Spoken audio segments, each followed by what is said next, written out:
What is going on, guys? Noah Brewer here, back again with another video, and I'm actually really excited to make this video because I've talked a lot about Meta on the channel. If you just go to my channel and scroll down, you can see that for the last like 8 years, I've been very invested in Meta ads, and it's constantly changing. So I always feel like a beginner. I always feel like there's so much to learn and test and whatever. You never really master it. That's what I've come to learn over the last few years. But today I'm going to be going over my current meta ad strategy, the one that I've used to scale on 3 different occasions. Okay, so this is very important. So this is proven among multiple ad accounts, multiple different stores, multiple different times a year to scale multiple stores to over 30K days, 3 times, and having a single winning ad scaling to 4K a day and spend profitably while having 30 other winning ads in the account.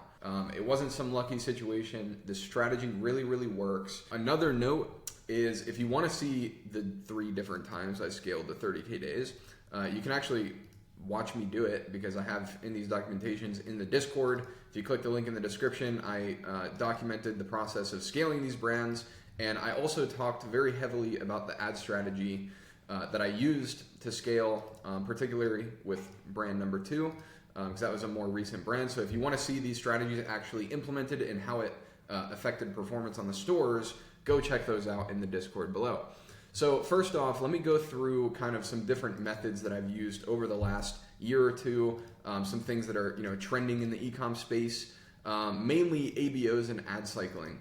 So in terms of the old strategies and why I landed on the current strategy that we're going to go over in a minute, I thought that they were really hard to find multiple winning ads, and there's multiple reasons, so I'll kind of break them down, and you guys are probably going to be hearing this like yup, because you're going to know exactly what I'm talking about. The thing about ABOs is I actually like ABOs. I don't think that they're bad, but they're too low budget. Obviously you could do ABOs with higher budgets, but which we'll get into later.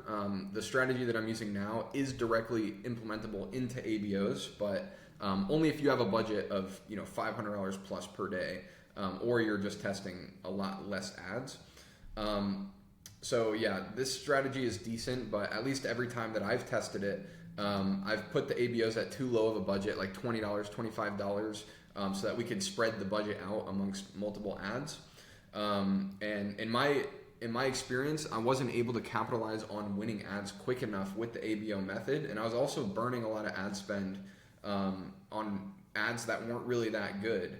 So that's the primary reason I don't like ABOs. Every other reason, ABOs are fine, especially if you're doing really high budget testing, like $500 to $1,000 a day. I think ABOs might actually be better if you do have a higher budget like that. But I'm just going to assume most people watching this are testing with $100 a day, $200 a day. And the other strategy is ad cycling. So ad cycling is probably the most popular strategy on Meta as of recently, especially last year. It was really popping off. It's basically where you have a testing campaign and a scaling campaign, or there's multiple different variations of this method, but it's kind of where you're just adding ads to an existing campaign or an existing ad set, and you're kind of relying on Facebook to choose which ads to spend on. And kind of the whole idea is, if you put a winning ad in the campaign, it'll start getting spend, and then your whole campaign can support more ad spend while maintaining ROAS, and you can increase budgets, and everything is perfect and good and dandy. But I've tested this method multiple times, and it doesn't work like that, at least not all the time. I have seen it work, but it's very hard, this method, specifically because new ads never get any spend. And again, most people are like, oh, if your ads don't get spend, that's because your ads suck. And this is just not the reality. Like, I've seen this proved out numerous times that Facebook mostly spends on one ad per campaign or per ad set. And it doesn't matter how good the ads are that you add to your existing campaign. Once Facebook picks a favorite, it's very hard to get Facebook to spend on a new one, even if it's a proven winning ad. And you can test this by testing the ad in a different campaign first. Find a winning ad and then try turning that campaign off and adding it to another campaign. it's not going to get spent. And on a rare occasion, new winning ads will get spent, but most of the time when a new winning ad does get spent, it'll take the spend away from the existing winner, and it's almost like Facebook will pick a new favorite. So instead of having 2 winning ads running at once, allowing you to scale, what ends up happening in reality is you just replace your old ad with a new winning ad. And it doesn't mean it can support more or less spend. It just means that you had a winning ad, you found a new winning ad, and now you still only have 1 winning ad, because Facebook very, very rarely, like it does happen, Facebook does not like to spend on multiple ads, even ad sets, but it's more common for it to spend on multiple ad sets if it's a CBO. So that's the main problem with ad cycling and just throwing ads into existing campaigns. Same thing with increasing CBO budgets. So in that situation, you are ad cycling, you finally find a new winning ad. Now you have 2 winning ads, and Facebook is going to put the majority of the spend towards the new winning ad over the next week. It's just going to re-optimize. So you increase the budget, and you think okay, by increasing the budget, it should start spending more on both winning ads. And it just doesn't happen. And most of the time, also another thing that happens that I didn't even add on here that I should, is whenever Facebook picks a favorite, it doesn't mean that it's a winning ad. So there was multiple occasions where I was finding a new winning ad, and it would take all the spend, and then it would immediately die. And then it wouldn't give the spend back to the original winning ad. So I would have a winning ad, find a new one that wasn't actually a winning ad, but it would still take all the spend, and then I would lose my original winning ad. So this ad cycling method honestly just left me months without finding many winning ads and months without being able to scale because of these reasons. So the new method that I ended up testing, and it worked really, really well, was single ad set CBOs with kind of a volume outlook on ads that are either all one concept or randomized concepts. So what this does is it basically forces Facebook to pick a favorite out of a big batch, and each batch I kind of look at as one ad. I'm testing one ad in 30 different ways. You can see image ads, anywhere from 15 to 50. When I first started this method, I was doing 50 ads per campaign, but now I'm doing 30. And sometimes I'll do 15 if I'm doing carousels or natives or something that's more, or something that takes more time to create than just regular image ads. And then video ads, 5 to 10. So pushing volume with video is not the easiest thing in the world. So I'll just go a little bit more high intent on these and test less volume. But 5 to 10 video ads per campaign, if they're different angles or deep dives into one angle, it's actually a lot of video ads. And you can scale really aggressively with only testing 5 per campaign, which I've also done numerous times.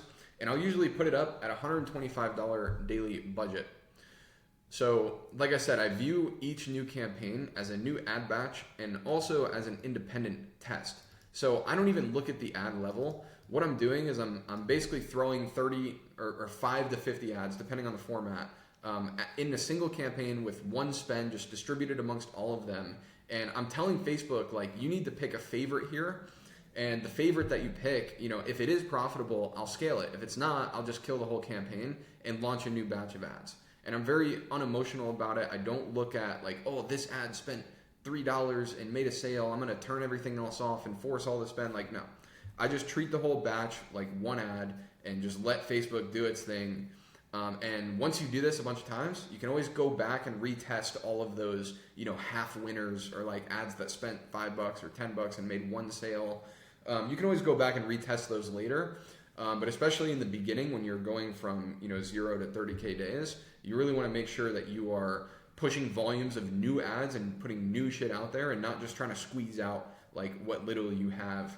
Because you can always make more ads and test more ads. So let's go over some scaling rules. So yes, the concept of this strategy is basically every time you test creatives, you launch a new campaign, and you do it in voluminous batches. So the scaling rules, I always let it run for 2 days minimum, and then 3 to 5 days if it's breaking even or even slightly worse than breaking even, I'll give it a little bit more time, because sometimes the campaigns will have one really good day on like day 4 or 5. But most of the time, if it has like a 0.5 ROAS or a 1 ROAS in the first 2 days, unless one of those days was profitable, then it's probably not a good campaign, and I'll just kill it and move on to the next ad batch. Obviously, if profitable, let it run. So the scaling method that I use is actually just doubling budgets, which is very aggressive, but it works. And in my experience, the scaling by 20% every whatever days is just way, way too slow, and you're not going to be able to capitalize properly on a proper winning ad.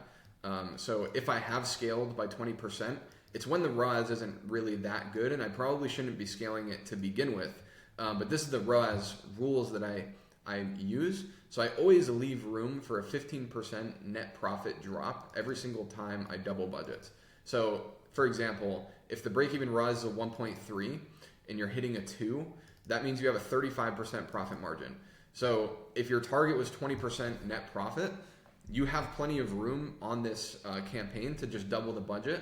And if it's truly a winning ad, which most 2 ROAS, it's kind of iffy. If it's like 2.5 or 3 ROAS, then it's for sure a winning ad. But 2 ROAS, it could just be like a good week.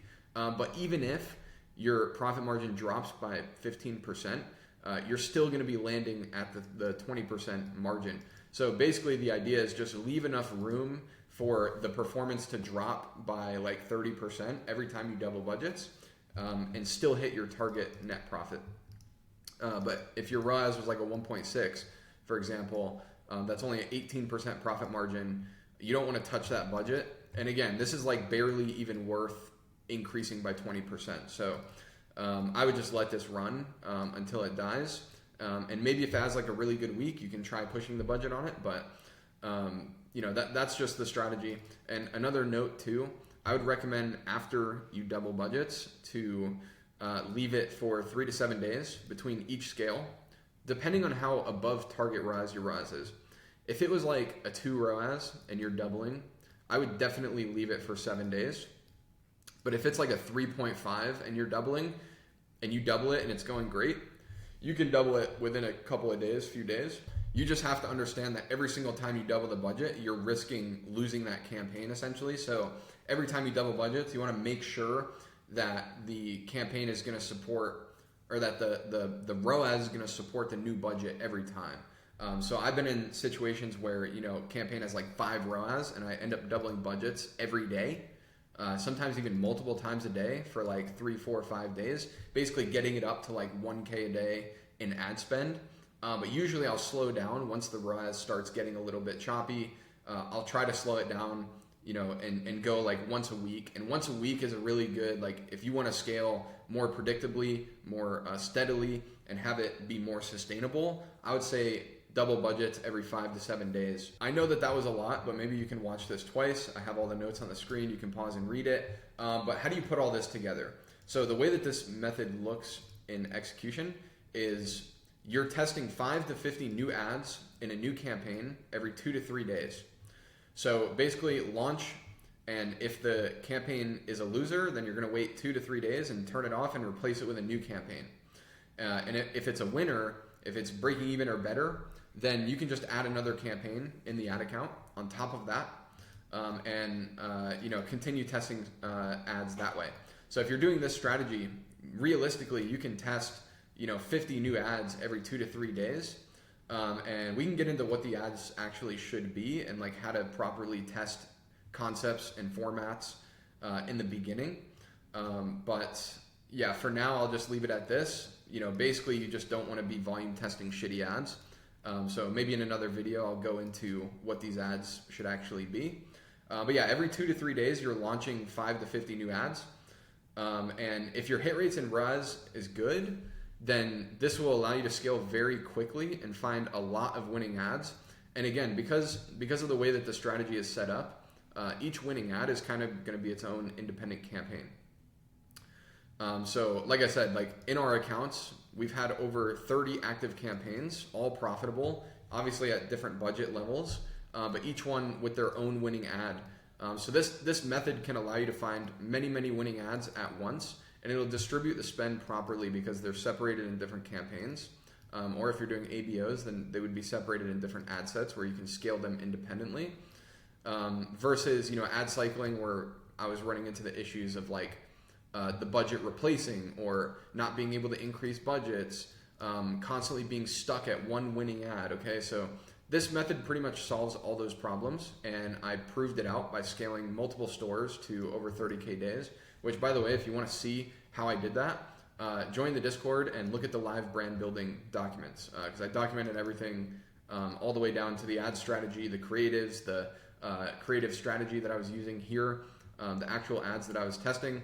But yeah, that's pretty much everything for this video. If you have questions, leave them down below. I do plan on going more in depth on this method and also more on the actual creatives and how I'm getting this many creatives and what strategy I'm using and how I'm coming up with the angles and concepts and whatever. But yeah, let me know in the comments what you want to hear on this channel. But that's it for this video. This is Noah Brewer, and I'm out. Peace.